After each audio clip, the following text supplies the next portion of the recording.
2 ya, nggak kerasa ya, alhamdulillahirabbil alamin.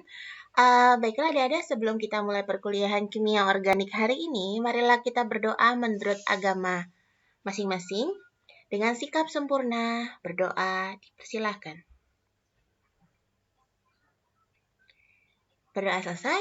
Oke, semoga kita selalu dalam lindungan Allah dan semoga kita terlindung dari pandemi COVID yang makin menjadi akhir-akhir ini gitu ya. Oke, nah dari untuk kimia organik, Bu Amel akan perkenalkan dulu. Jadi ada 3 dosen pengampu. Yang pertama ada Ibu Dr. Randa Yuli Puspitorini, kemudian ada Ibu Apoteker Farisya Nurhaini, dan ada Bu Amel atau Bu Amelia Handayani Burhan. Nah, Bu Amel bacakan dulu ya untuk kontrak kuliahnya. Jadi, untuk kontrak kuliah kita itu terdiri dari 2 SKS. Ya, nah ini kita untuk SKS-nya kita lakukan dengan sistem blok, artinya minggu ini kita harapkan sudah selesai semua untuk pembelajaran teori kimia organik. Lalu kemudian jumlah pertemuan totalnya berapa? Jumlah total pertemuan adalah 14 kali pertemuan. Setiap satu SKS teori itu berharga 50 menit. Ya, jadi nanti silakan adik-adik lihat di jadwal yang sudah dibagikan oleh prodi gitu ya. Jadi biasanya kita ketemunya 2-4 SKS dalam sehari karena ini dia adalah sistem blok gitu ya. Nah, untuk materinya gitu ya, sebelum Meet nanti ada 2 kali pertemuan bersama Bu Amel. Jadi Bu Amel akan bahas konsep-konsep dasarnya saja. Ya, harapan Bu Amel ini konsep dasar masa kok nggak bisa gitu ya. Jadi harus bisa ya adik-adik ya. Jadi nanti karena kita modelnya sekarang adalah blended learning gitu ya, maka nanti Bu Amel minta kalian membuat catatan. Nah, nanti catatannya itu yang akan diunggah di Google Drive ya. Nyatetnya dari mana? Nyatetnya dari apa yang menjadi penjelasan Bu Amel di video YouTube ini. Kemudian nanti 5 kali pertemuannya bersama Bu Ica ya. Lalu setelah Meet ya, nggak selamit sih ini langsung deh. Jadi nanti langsung ya setelah selesai sama Bu Ica, baru nanti bersama Bu Yuli 5 kali lagi, ketemu Bu Amel di ujung 2 kali pertemuan. Jadi selalu pantau jadwalnya dan ingatkan dosennya gitu ya. Untuk aspek penilaian nanti kita ada kuis, kemudian ada tugas ya. Lalu ada UTS, ada UAS, dan ada kehadiran. Nah, syarat kehadirannya masih sama ya, yaitu 75%. Nah, pesan Bu Amel, jangan sampai kalian hadir untuk absen, lalu kalian menghilang. Ya, pertanggungjawaban kalian bukan ke Bu Amel, bukan ke Bu Ica, bukan ke Bu Yuli, tapi kepada Tuhan masing-masing dan kepada kepercayaan orang tua kalian gitu ya. Jadi, jangan disia-siakan kesempatan ini. Kemudian, ya, untuk kuis dan tugas ada yang bersifat individual, ada yang bersifat komunal. Ya, dikumpulkan pada tanggal yang telah ditentukan oleh dosen, kemudian ada tugas yang diberikan oleh dosen masing-masing. Untuk buku acuan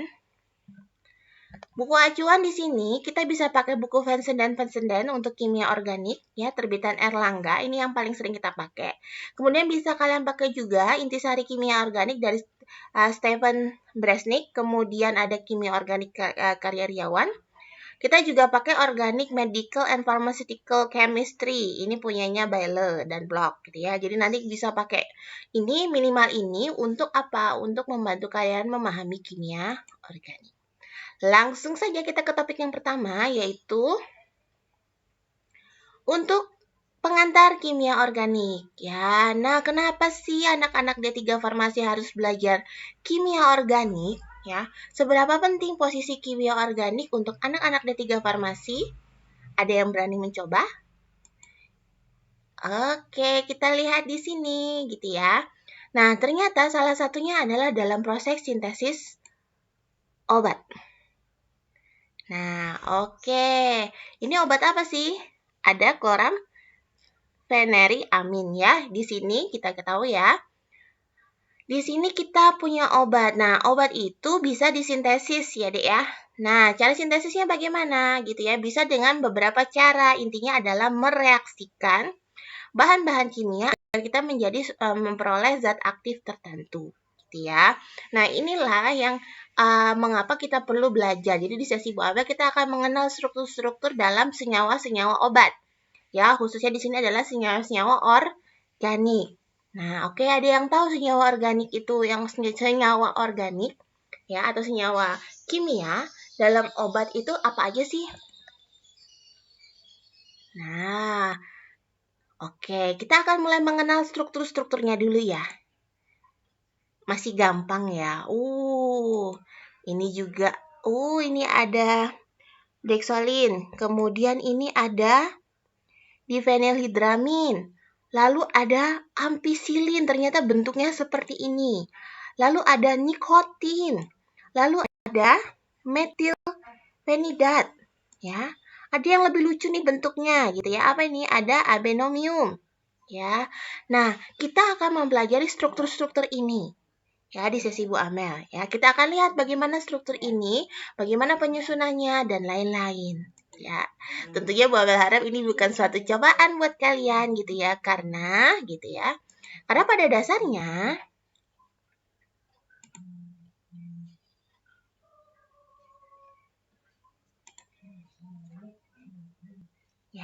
pada dasarnya kimia organik itu sangatlah simple. Ya, kimia organik atau senyawa organik ya, yang kalian pelajari itu hanya beberapa unsur saja yang ada dalam tabel periodik. Di sini ada H, CNOF, kakaknya N, P, ada kakaknya OS, ada keluarganya F, ClBrI. Ya, ini yang biasa kita pelajari atau yang menjadi fokus kita dalam suatu senyawa organik. Di mana nanti tokoh utamanya, jadi kalau Bu Amel bilang kalau ini adalah sinetron gitu ya. Misalkan sinetron yang lagi booming, ini adalah misalkan sinetron Ikatan Cinta, maka aldebarannya adalah C.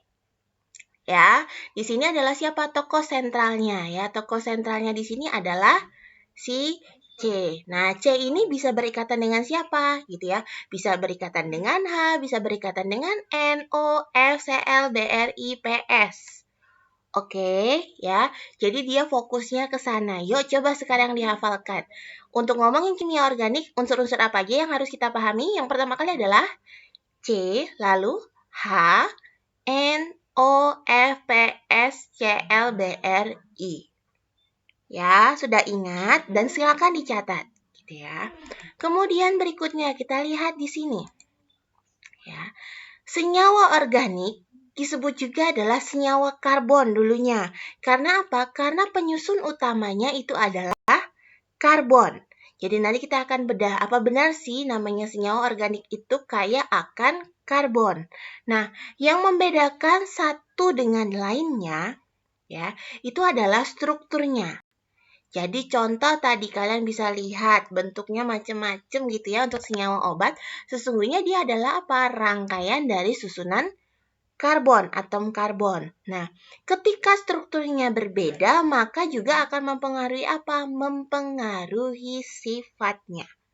Ya, apakah dia kelarutan dan lain-lain gitu ya. Nah, itu yang terkait dengan sifat dari senyawa organik. Jadi kalau ditanya, senyawa organik itu apa sih? Ya, senyawa yang kaya akan kandungan karbonnya. Jadi dia tersusun dari rangkaian atom-atom karbon.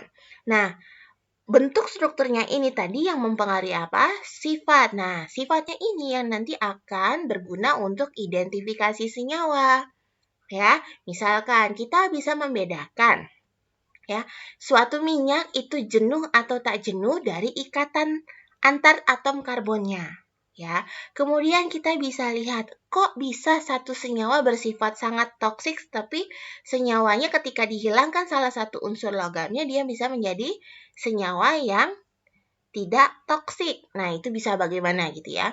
Kemudian tadi sebagai contoh ada sintesis dan modifikasi obat gitu ya. Lalu ada juga di unsurnya adalah teknologi pangan. Bisa dipahami adik-adik gitu ya. Yuk sekarang kita masuk ke yang pertama, mengenai struktur. Ya. Tadi sudah Bu Amel sampaikan bahwa struktur itu bergantung pada ikatannya. Nah, sekarang Bu Amel akan ilustrasikan dengan beberapa jenis ikatan. Oke, ada ikatan yang pertama, C gitu ya, gandengan aja belum berani gitu ya. Nah, ini termasuk ikatan apa? Nanti kita lihat. Kemudian ada ikatan antar teman atau teamwork. Dia bekerja sendiri. gitu ya. Kemudian ada ikatan pertemanan yang karena sama-sama punya hobi yang sama. Kemudian ada ikatan keluarga. Kira-kira ikatan mana yang paling mudah untuk diputuskan? Ya, betul. Yang mana? Ya, betul. Pojok kiri atas ya. Ikatan ini gitu ya, adalah ikatan yang sangat lemah. Karena apa? Karena sangat bisa putus. Kalau misalkan ada orang yang lebih baik, maka dia akan condong ke orang yang lebih baik tersebut gitu ya. Sedangkan ikatan mana yang kira-kira paling kuat? Yes, ikatan keluarga gitu ya. Karena untuk memutus ikatan keluarga itu butuh energi yang sangat besar. Nah, mengapa demikian gitu ya? Karena segala sesuatunya gitu ya, pasti membutuhkan energi. Ya, dan pola ikatan kalau Bu Amel asumsikan ini sebagai atom-atom ya, setiap individu ini adalah atom-atom. Maka sebenarnya apa yang terjadi? Mereka berikatan itu hanya dengan satu tujuan.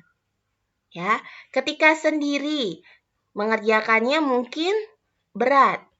Bersama-sama jauh lebih ringan. Ketika sendiri sedih, ketika bersama-sama atau berdua, apalagi membentuk suatu hubungan keluarga akan jauh lebih membahagiakan. Tujuan dari ikatan itu berarti apa?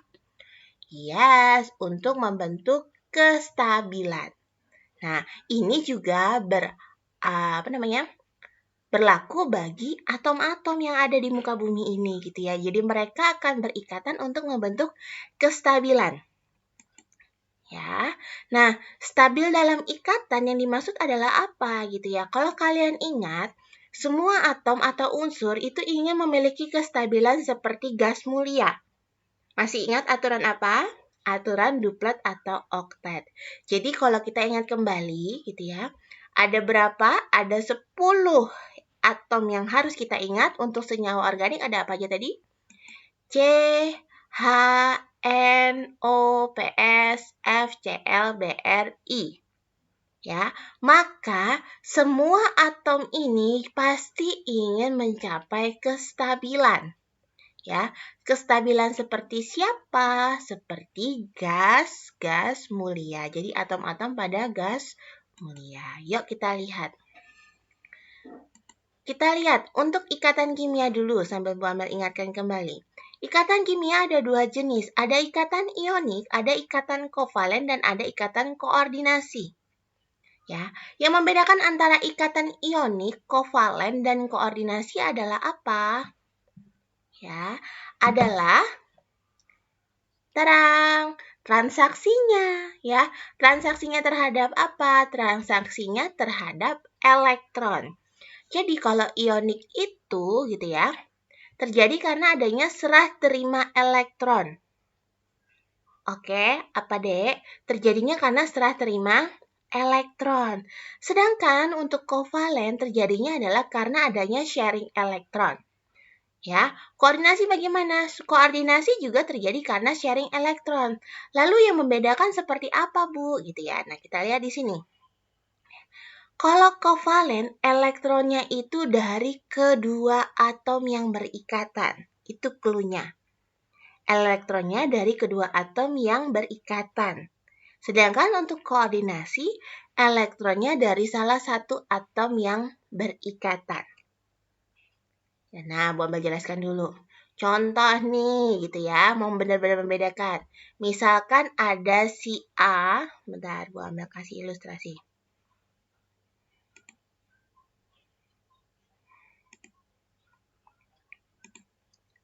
Oke, di sini misalkan ada dua orang, ada si A, kemudian dia pergi dengan temannya, si B. Pergi ke suatu kedai makanan. Bu Amel contohkan dulu yang ionik. Ya, A dan B pergi bermain bersama, lalu ternyata B lapar. Ya, B lapar nih, gitu ya. Tapi B tidak membawa uang sama sekali. Oke, Bu Amel ulangi. B tidak membawa uang sama sekali. Dia lapar. Kemudian si A ternyata dia punya uang nih. Nah, uangnya ini kemudian gitu ya, dia berikan kepada si B. Sifatnya bukan pinjaman. tapi dia memberi, ya, karena dia berlebih. Nggak apa-apa deh gue kasih buat teman gue sendiri gitu ya. Nah, makanya kemudian B beli makanan tersebut dan dia makan sendiri. Nah, peristiwa uangnya ini yang Bu Amel bilang sebagai elektron. Jadi ketika elektronnya diberikan kepada B-nya dan kondisinya adalah si atom A-nya itu ikhlas, alias udah deh, gue kalau ngasih lo gue lebih stabil kok, santai gitu kan. Oh makasih nih, masalah gue selesai nih soal kekurangan elektron gitu ya. Maka hubungan yang terjadi adalah ikatan ionik. Bisa dipahami deh. Jadi ada yang kelebihan, ada yang kekurangan. Jadi yang lebih memberi yang kurang. Itu yang disebut dengan ionik. Kemudian sekarang, kalau misalkan ya, ikatan untuk yang kovalen dengan koordinasi, bedanya apa sih gitu ya? Nah, ada A, ya ini orang A, kemudian ada orang B. Ya, ada A dan ada B. Kita lihat di sini, gitu ya. Elektron dari kedua atom akan diberikan. Jadi dua-duanya pakai. Maksudnya gimana? Kalau misalkan nih, ini ada makanan harganya 5.000 misalkan. A dan B sama-sama lapar, tapi B hanya punya 2.500 atau 2.500, sedangkan A juga punyanya cuma 2.500. Makanannya hanya harganya berapa? 5.000. Dua-duanya sama-sama lapar, maka apa yang mereka lakukan? Yes, mereka patungan. Jadi uangnya dipakai bersama-sama untuk satu tujuan gitu ya. Lalu dimakan bersama-sama. Kalau uangnya ini adalah elektron, ya, maka uang ini kan dipakai bersama-sama. Berarti yang dinamakan ikatan kovalen yang terjadi antara dua atom A dan B ini adalah apa? Ya, adalah pemakaian bersama. Jadi sumber elektronnya untuk memenuhi kebutuhannya berapa tadi? 5.000 gitu ya. Adalah dari sumber yang sama. A ngasih, B ngasih. Bisa dipahami? Oke, nah sekarang kasus berikutnya. Ini ada A, ada B. Sama-sama A dengan B. Dua-duanya lapar. Ya, dua-duanya lapar. Harga paketnya adalah 5.000. Ya, A punya 5.000, B punya 0 rupiah. Lihat di sini. Dua-duanya lapar. Maka apa? Maka 5.000 ini dipakai untuk beli tapi makannya bersama-sama. Ya, artinya apa? Lihat di sini kalau uang ini tadi dianalogikan sebagai apa? Sebagai elektron, maka elektron ini dipakai bersama oleh kedua atom A dan B. Ya, atau yang kita sebut apa tadi? Baik A, B yang sama-sama memberi atau hanya salah satu yang memberi, terjadilah namanya sharing elektron ya. Bisa ya membedakan antara ionik, kovalen dan koordinasi. Oke, kalau bisa silakan tuliskan ya. Boleh di kertas, boleh di Boleh di file doc gitu ya. Kalian tuliskan. Apakah yang soal pertama ya, apakah perbedaan antara ikatan ionik, kovalen dan koordinasi? Deskripsikan dengan contoh. Ya, oke, silakan di pause terus kemudian kalian tuliskan dulu.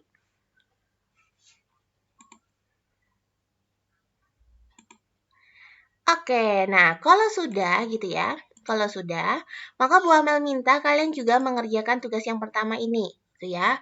Buktikan bahwa ikatan NaCl itu merupakan ikatan ionik. Buktikan pula bahwa H2 hanya memiliki satu kovalen tunggal. O2 satu ikatan kovalen rangkap 2, N2 satu ikatan kovalen rangkap 3, dan senyawa XF6 adalah memiliki 6 ikatan koordinasi. Ya, coba kalian kerjakan ya, kalian tulis saja, nanti kita akan diskusikan bersama. Oke. Ya, untuk mengingatnya, Bu Amel skip ya. Jadi sudah ada 2 tugas ya, Dek ya. Yang pertama adalah menjelaskan apa itu ikatan ionik, apa itu ikatan kovalen, dan apa itu ikatan kovalen koordinasi. Tugas berikut yang kedua tadi adalah membahas gitu ya. Benarkah kelima senyawa ini mempunyai ikatan seperti ini? Ya. Ini Bu Abel nggak akan bahas banyak karena ini sudah di kimia dasar. Oke, kita langsung saja ke senyawa organik. Ya, senyawa organik adalah senyawa yang terbentuk terutama dari unsur karbon dan hidrogen. Ya, jadi Mbak Andin dan Mas Aldebarannya adalah siapa? C dan H, tokoh utamanya. Ya, dan dia bisa dipengaruhi oleh atau juga dapat mengikat unsur-unsur lainnya seperti siapa? Nitrogen, oksigen, fluor, fosfor, sulfur, klorida, bromida, dan iodida. Ya, prinsipnya adalah apa? Yang penting senyawa itu harus stabil. Ya. Nah, mari kita ingat dulu yuk, kita melihat apakah benar kalau mereka sendiri-sendiri alias jomblo, si C-nya sendiri, H-nya sendiri, N-nya sendiri, O-nya sendiri, sampai dengan I-nya sendiri, apakah benar mereka ini memang tidak stabil gitu ya? Maka kita lihat dari apa? Dari nomor atomnya. Kita lihat di sini. H nomor atom 1 ya. Sambil diingat ya, C nomor atomnya 6, N nomor atomnya 7, P15, O8, S16, F9, Cl17, Br35, I53. Ya, ini satu keluarga ya. Nah, yuk kita lihat di sini deh. Ya. H dan C gitu ya. Ini adalah tokoh utamanya. Kita lihat di sini ada N dan P. N dan P ini dia satu golongan. Ya, maka nanti ini P, atom P itu bisa gitu ya, bisa digambarkan oleh atom N saja. Ya, atom O dan S dia berada dalam satu golongan, maka untuk mengenal S kamu bisa mengenal O-nya saja. Paham? Ya, untuk keluarga FCl-BrI, ya, untuk mengenal BrCl dan I kamu bisa cukup mengenal F saja. Jadi sebenarnya gitu ya, kalau mau mempelajari senyawa organik, kita itu fokus kepada 5 struktur aja. Ya, 5 struktur Lewis aja. Pada siapa? Pada atom H, C, N, O, dan F. Apa? H, C, N, O, dan F. Ya, P akan mirip dengan N, S akan mirip dengan O, sedangkan ClBrI akan mirip dengan F. Jadi nanti kita akan mengulasnya lebih kepada 5 ini saja. Ya. Oke, kita lihat yuk. Langsung saja. Oke.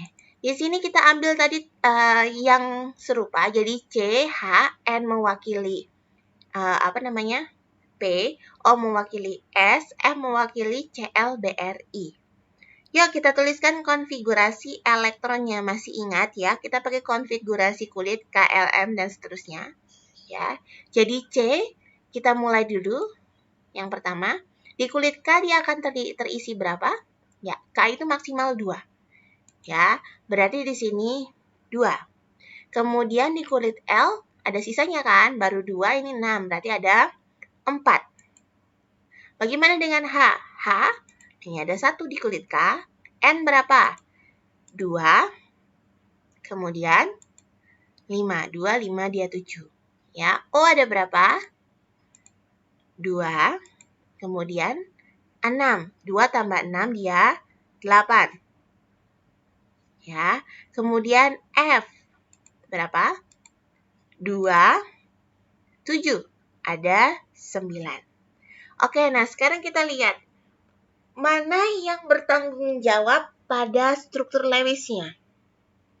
Ya, adalah elektron valensinya. Elektron valensi yang bagaimana? Yang terletak gitu ya di kulit terakhirnya. Berarti di sini ada C, ada 4 elektron, H1, N5, O6, ya, F7. Kita lihat. Semua atom ingin agar dia stabil seperti gas mulia, duplet atau oktet. Lihat di sini. Ya, C4 padahal kalau mau stabil dia 8. H1 padahal kalau mau stabil dia harusnya 2.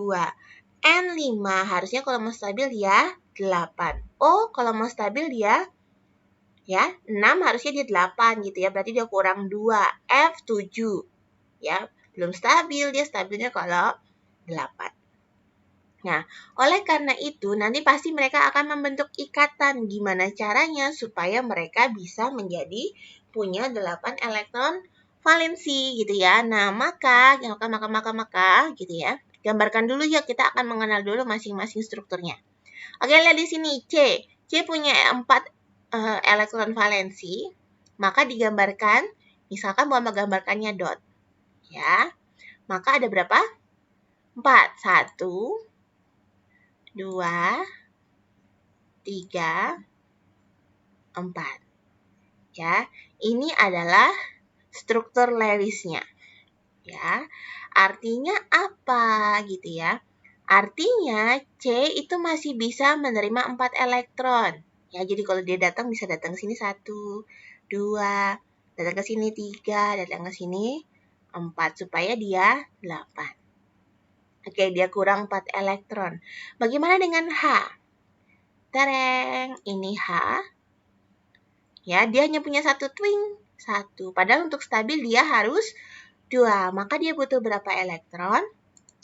Dia butuh 1 elektron. Gambarkan juga untuk N.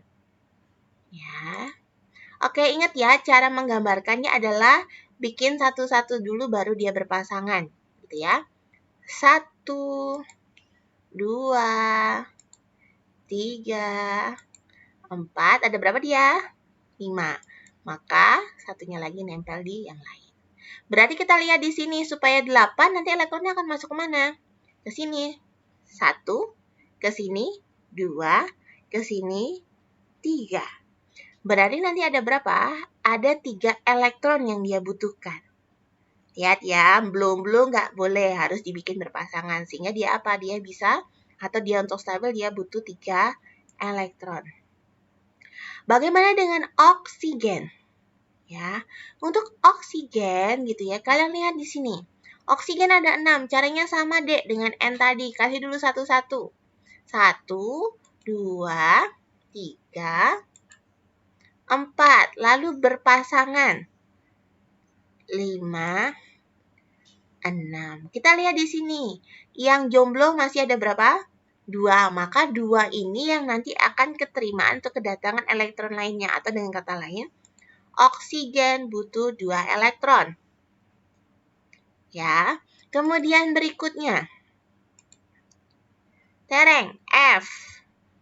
F7, caranya sama adik-adikku sayang, gambarkan satu-satu, baru berpasangan. Sehingga kita lihat di sini, yang kosong cuman ada 1, atau yang jomblo cuman 1, sehingga dia hanya butuh 1 elektron. Kita lihat di sini, dari karakter atom-atomnya. C butuh, H butuh, N butuh, O butuh, F butuh. Ya, maka apa yang akan terjadi untuk mereka membentuk suatu ikatan? Apakah saling memberi? Ya, ada serah terima? Mungkin nggak untuk ionik? Enggak. Ya, paling mungkin apa tadi? Ya, tadi saling memberi atau sharing elektron ya. Maka ikatan antara C, H, N, O, dan F itu yang paling mungkin adalah ya, ikatan yang terbentuk dari sharing elektron atau yang kita kenal sebagai ikatan kovalen. Bisa dipahami ya adik-adik ya? Bu, bagaimana dengan P? P itu sama dengan N. Elektron valensinya 5. Ya, O itu sama dengan S. Elektron valensinya 6. ClBrI sama dengan F. Elektron valensinya 7. Ya, jadi semuanya itu, ke-10-nya itu akan membentuk suatu ikatan ya, dalam bentuk sharing elektron atau ikatan kovalen. Yuk langsung aja kita ke contoh. Oke. Prediksi senyawa paling sederhana yang dapat dibentuk dari atom C dan H agar atom-atom ini mencapai kestabilan duplet atau oktet. Ya. Gimana caranya gitu ya? Ya, caranya mudah sekali gitu ya. Caranya mudah sekali. Ya. Yang pertama adalah ya, kita gambarkan dulu untuk struktur Lewisnya. Tadi kita C sudah tahu ya, C itu punya 4 elektron valensi, berarti kita punya 4 elektron dan H itu hanya butuh 1 elektron. Ya, di sini satu atom C butuh 4 elektron. Ya, satu atom C sedia 4 elektron. Satu atom H butuh 1 elektron, satu atom H hanya sedia 1 elektron. Jadi kebutuhannya seperti itu. Nah, bagaimana caranya kita melakukan penyusunannya gitu ya? C gitu ya, terang gitu ya. C ya. Maka paling mungkin bagaimana? C itu butuh 4 loh, dan dia punya 4. Maka kira-kira akan ada berapa atom H yang paling mungkin agar dapat berikatan dengan satu atom C? 1? 2? Enggak. Baru 2. Ya. Berarti apa? Ya paling gampang ini bawa 1 toh. Ini ada 1, 2, 3, 4. Berarti 1, 2, 3, 4. Maka paling mungkin adalah kita butuh berapa? 4 atom H. Ya.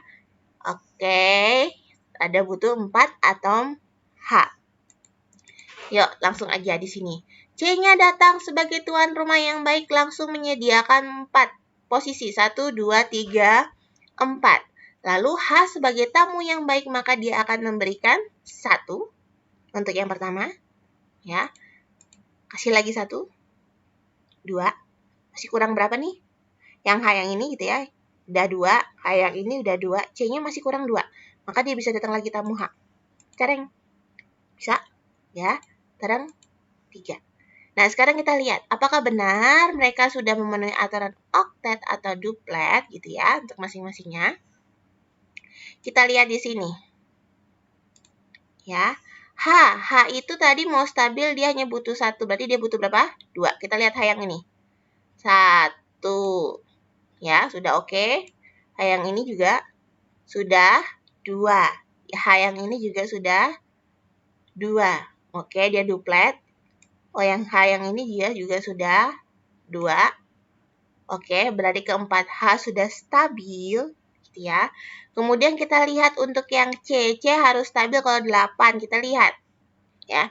Ingat, hati-hati adik-adik. Untuk melingkarinya adalah elektron yang dari dirinya sendiri dan dari yang pemberian orang. Ya, jadi jangan melingkari yang bukan punya miliknya. Kayak di sini. C yang punya dirinya sendiri siapa sih? Yang hijau. Dan dari pemberian H siapa yang pink. Maka elektron valensinya C sekarang yang ini. Tada! Sekarang kita lihat fokus yang di sini. Oh, kok masih biru. Gua mau ubah jadi kuningnya. Seret. Nah, lihat di sini. Yang di area ini adalah miliknya C.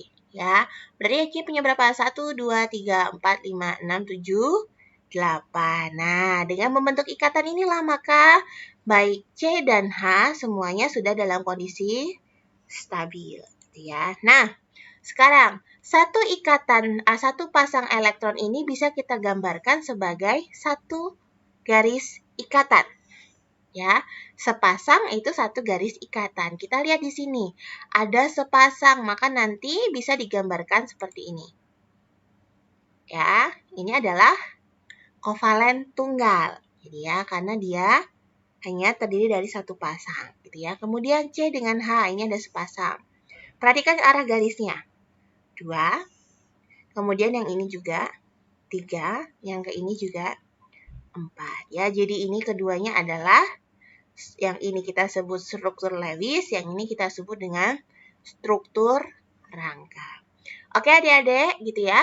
Kemudian kita lihat lagi, struktur rangka ini bisa dijadikan suatu struktur yang lebih sederhana. Misalkan garis-garisnya kalian hilangkan.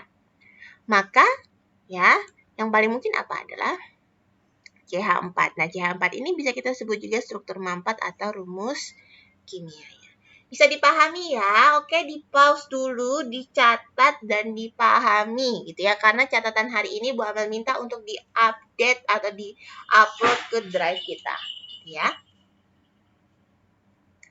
Oke, next lanjut ke berikutnya. Oke, ini untuk tugas kalian.